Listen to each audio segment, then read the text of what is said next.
Salutare, tata mea, mă numesc Alex și o să, o să, mă rog, o să mă joc cu Vlad. Dacă vreți să mă joc cu Vlad, să strâng până la 90 de like-uri. Și atunci o să filmez cu Vlad Combat Strike, Stand Car Multiplayer. Dacă nu și jocurile, o să vi le arăt.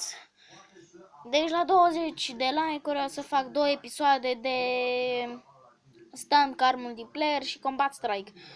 Bun, eu am fost Alex și dacă nu știți pe sora mea, o cheamă Diana.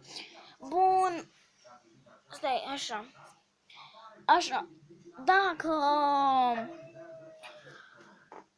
nu strângem 20 de like-uri, nu că mă supăr. De-abia le postez și chiar vreau să strângem 20 de like-uri pentru că vreau să filmez cu Vlad multiplayer și o să vedeți cum filmez.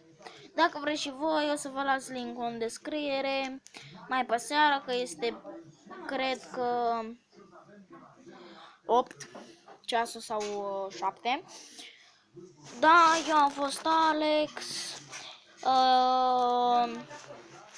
Iar mă ved așa. Eu am fost Alex, să dați like și pa pa!